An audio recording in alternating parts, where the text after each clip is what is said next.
नमस्कार, F&O junction में आपका स्वागत है। मैं हूं डिम्पी कालरा। आज के हमारे मेहमान हैं प्रशांत सावंत, जिनसे हम करेंगे चर्चा और उनसे हम ये जानने की कोशिश करेंगे कि निफ्टी बैंक निफ्टी पे क्या किया जाए, अलग अलग शेयर्स पे उनका क्या रुख हो सकता है, आजकल जो ट्रेंडिंग शेयर्स हैं मार्केट के अंदर वो सब के सब आपके सामने हम लेके आएंगे।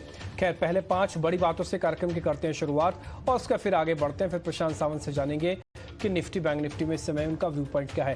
पहली बड़ी बात, निफ्टी में आज की बढ़त अच्छी है और करीब 40 शेयर ऐसे हैं जो बढ़कर आज कामकाज कर रहे हैं।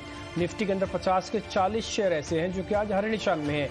मार्केट की ब्रेड्थ काफ़ी अच्छी है, इसलिए आज बाजार गिर नहीं रहा। आज कुछ शेयरों के हाथ में नहीं बल्कि ज़्यादातर शेयर पार्टिसिपेट कर रहे हैं जो कि इंडेक्स के हैं। दूसरा आता है बैंक निफ्टी। बैंक निफ्टी के अंदर आज हमने 41,600 का लेवल को पार किया हुआ है। 41,840 उसका हाई है और अगर हम पैसे हाई से देखें तो मात्र हम 200 पॉइंट ही दूर हैं ऑल टाइम हाई के हिसाब से बैंक निफ्टी में। तीसरी इंपॉर्टेंट बात, HDFC के ट्विंस आज न केवल बैंक निफ्टी की हेल्प कर रहे हैं बल्कि निफ्टी की भी हेल्प कर रहे हैं। कोटक बैंक में भी आपको तेजी देखने को मिल रही होगी।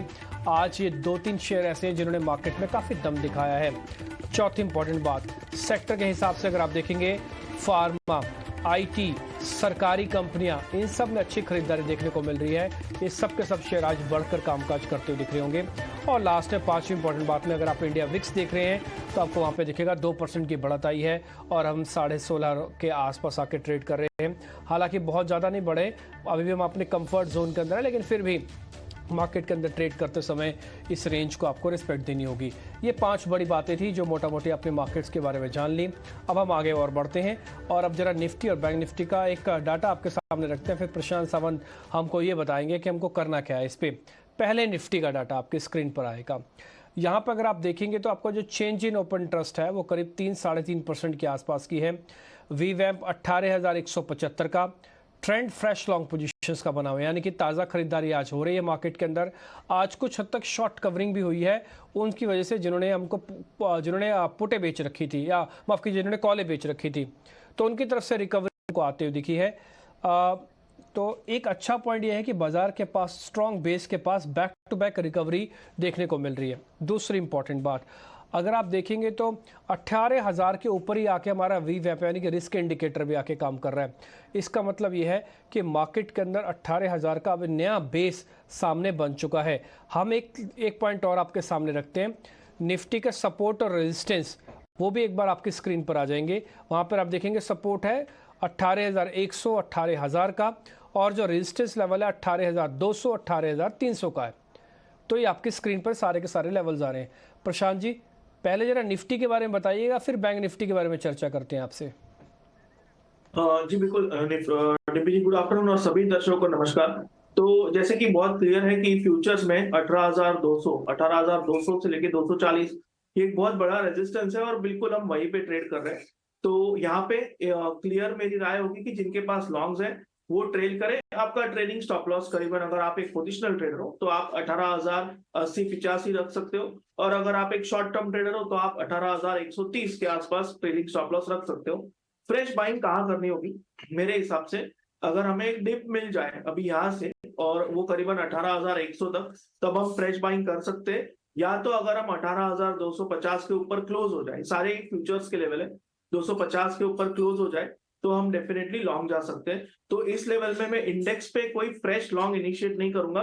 एक बात डेफिनेटली कहूंगा कि शॉर्ट मत कीजिए, फिलहाल सिर्फ होल्ड कीजिए, जैसे मैंने ट्रेलिंग स्टॉप लॉसेस दिए उसके साथ। फ्रेश बाइंग जैसे मैंने कहा 18,250 के ऊपर क्लोज होने पे करेंगे और वहां हमारा स्टॉप लॉस होगा करीबन 18,100 का। टारगेट हम रखेंगे 18,450 से लेके 500 का, क्योंकि तब मुझे लग रहा है कि तेजी बहुत बढ़ जाएगी। तो उस लेवल के लिए मैं वेट करूंगा, और आज महीने का पहला दिन भी है, 1 नवंबर।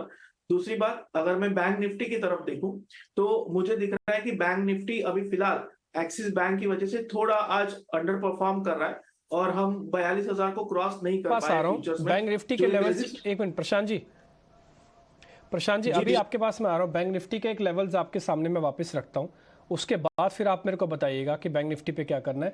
पहले मैं आपको जरा निफ्टी के लेवल्स का क्लियर कर दूं एक बार, हाँ, क्योंकि आपने कुछ कंडीशंस के साथ बताया है, इसलिए समझना बहुत ज़रूरी है। अगर समझ है तो फिर सब जीत जाएंगे, अगर समझ ही नहीं आया तो फिर फ़ायदा क्या हुआ। हाँ, तो पहले इंपॉर्टेंट बात, आप निफ्टी का जो प्लेट सामने बनेगी उसमें लिख के आएगा hold, no buy, no sell, sell तो करना ही नहीं है। बाय करेंगे तो रिस्क रिवॉर्ड थोड़ा खतरनाक है, तो आपको क्या करना है, होल्ड का ठप्पा लगा देना है, पहला पॉइंट।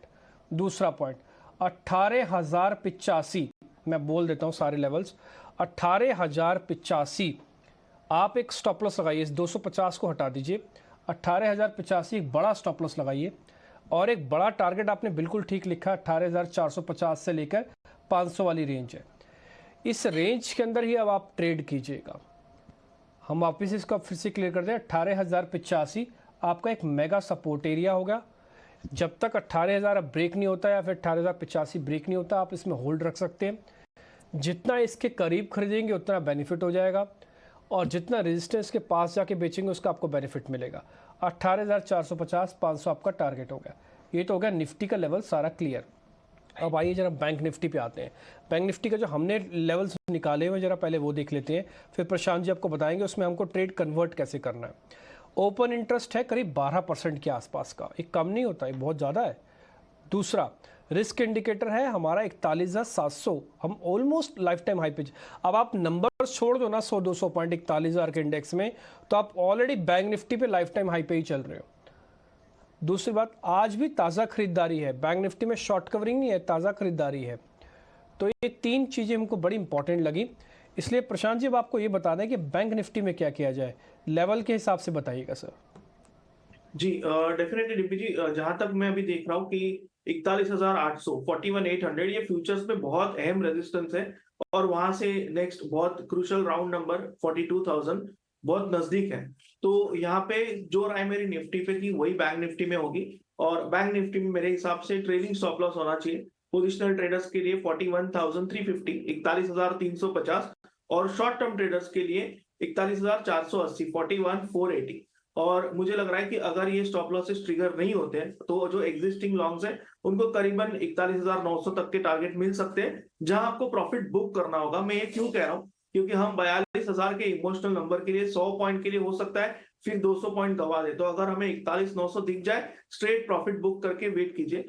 फ्रेश बाइंग कहाँ करनी होगी, तो एक बार 42,000 के ऊपर क्लोज मिलने दीजिए, जो कि एक बहुत अहम लेवल होगा, उसके बाद हम फ्रेश बाइंग करेंगे। तो जो राय निफ्टी पे थी वही बैंक निफ्टी पे होगी। बट इंडिविजुअली अगर मैं देखूं, इसमें कई बैंक्स हैं जो शायद आउट परफॉर्म कर जाए, जैसे कि कोटक आईसीआईसीआई। तो ओवरऑल बैंक निफ्टी बैलेंस रहेगा, क्योंकि अभी अगर मैं देखूं इंडसइंड थोड़ा थमा हुआ है, एक्सिस थोड़ा सा वीक नहीं कहूंगा मैं, बट एक डिप ले रहा है। तो डेफिनेटली थोड़ा सा रेंज बाउंड बैंक निफ्टी इस वजह से आज है, वरना आज अभी तक हम 42,000 क्रॉस कर चुके होते। तो फिलहाल जैसे मैंने कहा, उन ट्रेलिंग स्टॉप लॉसेस को बरकरार रखेंगे और 41,900 के आसपास प्रॉफिट बुक कर देंगे। ठीक है सर, 41,900 आप बता रहे हैं कि आपका एक रेजिस्टेंस एरिया, बस मेरे को एक सपोर्ट और बता दो।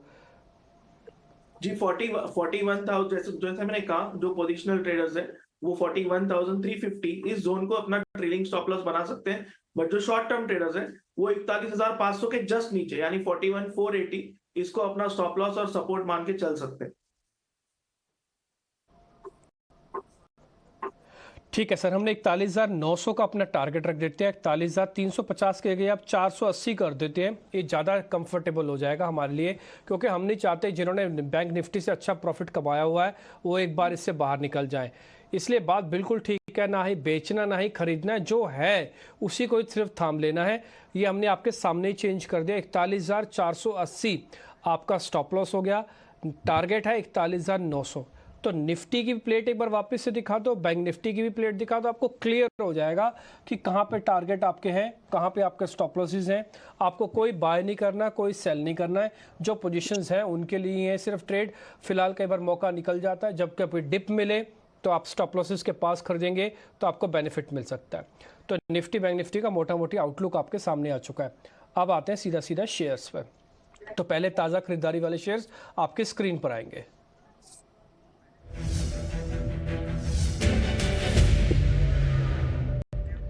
मुथूट फाइनेंस है और एक एल्केम लैब है। दो शेयर ऐसे हैं प्रशांत जी जो हमारी लिस्ट में है, मुथूट फाइनेंस और एल्केम लैब। जरा जल्दी से चेक कीजिएगा इनके अंदर हमको क्या करना चाहिए। डिम्पी जी, इसमें मुझे एल्केम लैब्स बेटर लग रहा है। मुथूट थोड़ा मुझे लग रहा है रेजिस्टेंस के करीब आया हुआ है। तो मुथूट अगर क्रॉस कर जाए 1,075 1075 तो मैं मुथूट को कंडीशनल बाय करूंगा 1075 के ऊपर। स्टॉप लॉस मेरा होगा 1060 का 1060, और टारगेट में रखूंगा 1110 का 1110 का। बट एलकेएम मुझे लग रहा है स्ट्रेट बाय होगा, और इसकी वजह बहुत क्लियर है कि ये डिसिसिवली वॉल्यूम के साथ 200 दिनों के एवरेज के ऊपर, मैं अभी 3 घंटों का काम बाकी है, बट मैं मान के चल रहा हूँ कि क्लोज हो जाएगा। तो अभी करीबन 3235 पे चल रहे हैं। मेरे हिसाब से इसको हम स्टॉप लॉस रखेंगे 3190 का 3190, करीबन 1% रिस्क हो जाएगी। और टारगेट हम रखेंगे, फर्स्ट टारगेट 3300 का और सेकेंड टारगेट 3340 का।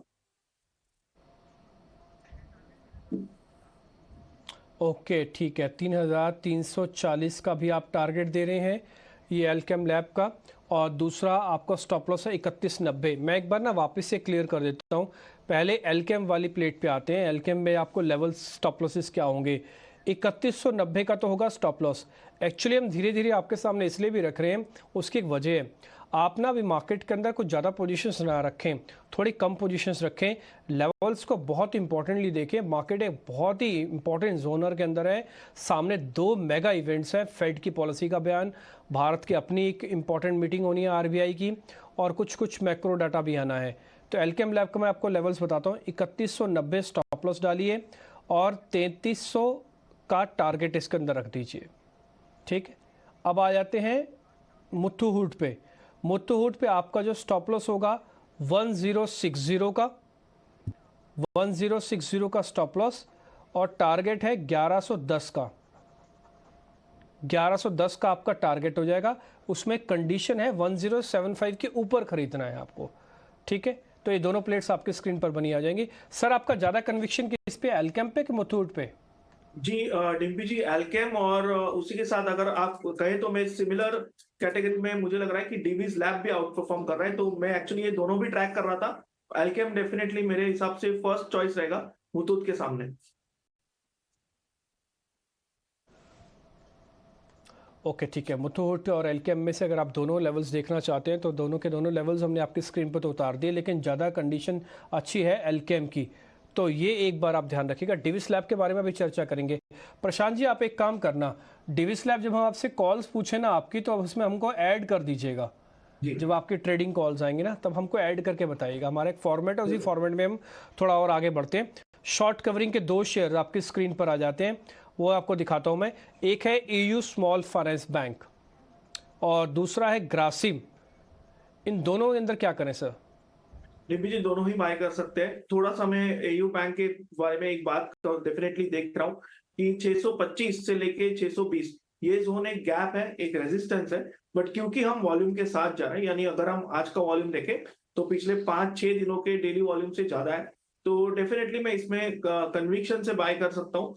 स्टॉप लॉस में रखूंगा 605 के जस्ट नीचे, यानी 604, 604.50, और टारगेट में इसमें रखूंगा, फर्स्ट टारगेट होगा मेरा 635 का 635, और 635 क्रॉस हो जाए तो मेरा सेकंड टारगेट होगा 655 का।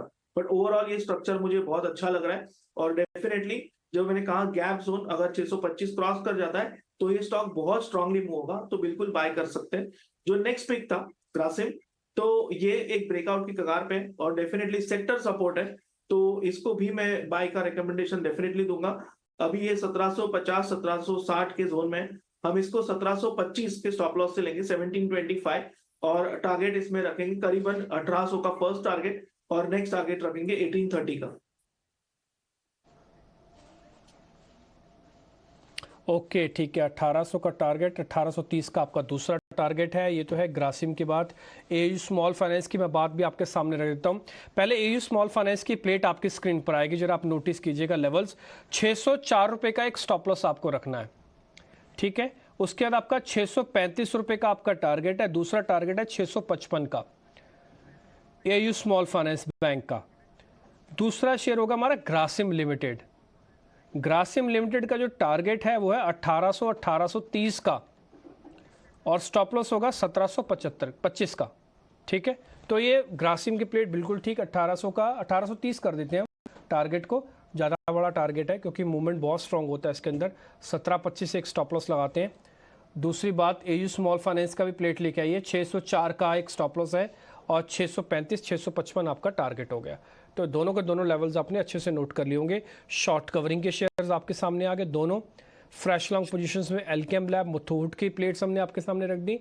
आप इसमें से अपनी कंडीशन के हिसाब से, हो सकता है पुराने सौदे भी आपके पास पड़े हों, अपनी पोजीशंस को ले सकते हैं। अब जरा मंदी वाले शेयर्स की बात करेंगे तो फ्रेश शॉर्ट पोजीशंस आपकी स्क्रीन पर आएंगी।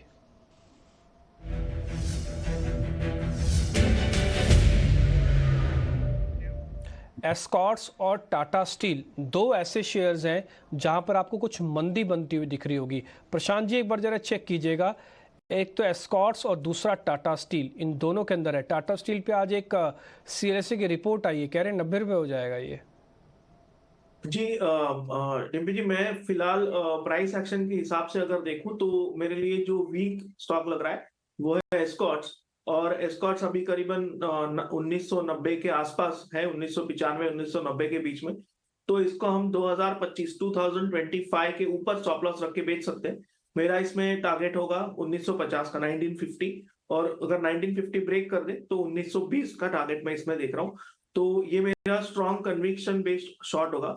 बट जब मैं टाटा स्टील को देख रहा हूँ तो मैं एक चीज बहुत क्लियर कट देख रहा हूँ कि यहाँ पे एक राउंड नंबर जो है 100 का, वो बहुत इमोशनल सपोर्ट दे रहा है। तो इसमें मैं कंडीशनल सेल दूंगा 99.50 के नीचे, 99.50। और मेरा इसमें स्टॉप लॉस होगा 102 का। टारगेट मेरा होगा 94 का। तो 99.50 का लेवल ब्रेक हो जाए, 102 का स्टॉप लॉस रख दीजिए, 94 के टारगेट के लिए हम शॉर्ट कर सकते हैं।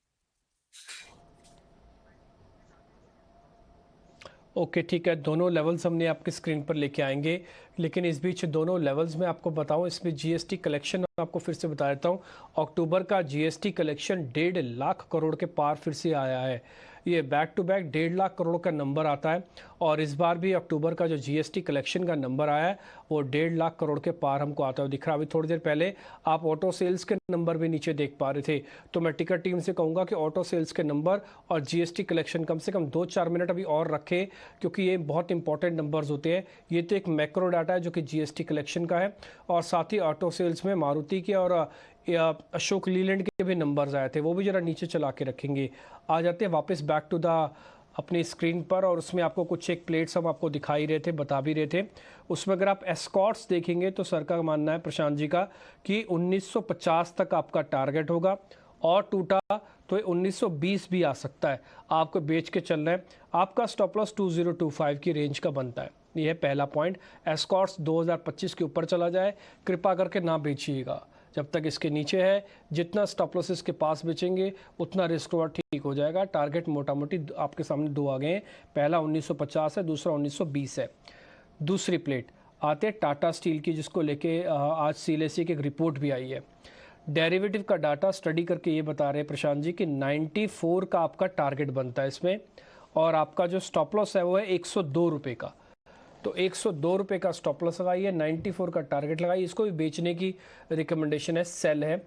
बस एक छोटी सी कंडीशन है, 99 रुपये 50 पैसे जैसे ही टूट जाए तो आपको और नीचे गिरेगा। ये टाटा स्टील के बारे में चर्चा हो रही है। 99 रुपये 50 पैसे अगर और टूट जाए तो आपका टारगेट हो जाएगा 94, और 102 रुपये का आपका स्टॉप लॉस होगा। तो एस्कॉर्ट्स को बोटा के नंबर आ गए, और साथ ही साथ टाटा स्टील को लेकर भी आपके टारगेट स्टॉप लॉस की प्लेट हमने आपके सामने रखी है। प्रशांत जी एक काम कीजिए, अपने ट्रेडिंग कॉल्स पहले बता दीजिए, फिर एक शेयर मेरे पास और है आपसे पता करने के लिए, मैं फिर वो पता करूंगा। पहले अपने जरा ट्रेडिंग कॉल्स बताइए सर। एक स्टॉक जो मुझे बहुत अच्छा लग रहा है, उसका स्ट्रक्चर ओवरऑल मुझे लग रहा है एक बड़ी मूव के लिए तैयार है, वो है अंबुजा सीमेंट। जैसे मैंने ग्रासिम के वक्त भी कहा था, सेक्टर सपोर्ट है। और इसका स्टॉप लॉस मैं रखूंगा 530 के नीचे, 530। टारगेट मेरा होगा 565, 565। दूसरा स्टॉक मुझे जो बैंकिंग से अच्छा लग रहा है वो है फेडरल बैंक, और इसको मैं स्टॉप लॉस रखूंगा 131 के नीचे, 131 के नीचे। टारगेट मेरा होगा इसमें 140 और 142 का। ये मेरा सेकेंड पिक होगा। और थर्ड पिक मेरा वही होगा जो मैं काफी करीबन 2 महीनों से हर लेवल पे रेकमेंड कर रहा हूँ, वो होगा आईडीएफसी फर्स्ट बैंक। इस बार मैं स्टॉप लॉस रखूंगा 54.8, 54.8 का, और मेरा टारगेट होगा 62 का। तो ये तीन मेरे पिक्स होंगे। और जैसे हमने बात की थी कि डिवीज लैब के बारे में, तो डिवीज लैब मुझे एक क्लियरली आज दिखाई दिया है कि एक ब्रेकआउट और वॉल्यूम के साथ सस्टेन कर रहा है। अभी ये करीबन हम मान के चलेंगे 3790 3800 के रेंज में। तो मेरे हिसाब से इसमें हमें स्टॉप लॉस रखना चाहिए 3750 का 3750 करीबन 1.5% रिस्क हो जाएगी। और टारगेट हम रखेंगे नेक्स्ट लेवल यानी 3900 का। बट ओवरऑल ये स्टॉक जब चलता है तब ये बहुत स्ट्रांगली चलता है। तो 3900 अगर ये क्रॉस कर दे तो मुझे हैरानी नहीं होगी अगर ये 4000 के लेवल्स बहुत जल्द दिखा देगा, क्योंकि करीबन 3935-40 के बीच इसकी 200 दिनों की एवरेज है। मुझे लग रहा है यहां तक ये डेफिनेटली जा सकता है। ओके ठीक है, डिविस लैब आपके लिस्ट में और शामिल हो। ऑलरेडी 3 प्लेट्स हमने आपको दिखाई दी हैं। पहले Ambuja Cement, Federal Bank, IDFC First Bank. Divi's Lab के भी नंबर्स मैं आपको बताता हूँ। जो टारगेट स्टॉप लॉस के हैं वो है 3750 का स्टॉप लॉस, और इसके अंदर जो टारगेट है 3900 का, वो आपका टारगेट है। ये अंबुजा की प्लेट आपके सामने। इसके अलावा फेडरल बैंक आप नोटिस कर लीजिएगा, आईडीएफसी फर्स्ट बैंक और डिविस लैब के नंबर्स भी आपके आ गए 3900 और 3750 का स्टॉप लॉस। अमूमन सभी बाय कॉल्स हैं और ये ट्रेड तो ऑलरेडी सर ने दे दिए। एयू स्मॉल फाइनेंस, इसके अलावा ग्रासिम, ये दोनों शॉर्ट कवरिंग की कॉल्स थी जो आपको मिल चुकी हैं। टाटा स्टील शॉर्ट का, एस्कॉर्ट शॉर्ट्स का, ये दोनों कॉल्स आपको मिली हैं। और इससे पहले भी अगर आप देखेंगे तो एल्केम लैब के अंदर भी आपको रिकमेंडेशन बाय की है, और साथ ही मुथूट फाइनेंस में भी रिकमेंडेशन आपको बाय की मिली है। प्रशांत जी, बहुत सारे ट्रेड हमने आपसे पता कर लिए। उम्मीद करते कल जब हम आपका रिपोर्ट कार्ड लेके आएंगे तो बेहतरीन रिटर्न से वो सजा हुआ होगा। बहुत बहुत शुक्रिया, थैंक यू वेरी मच आज समय देने के लिए। फिलहाल एफ&ओ जंक्शन से इतना ही, नमस्कार।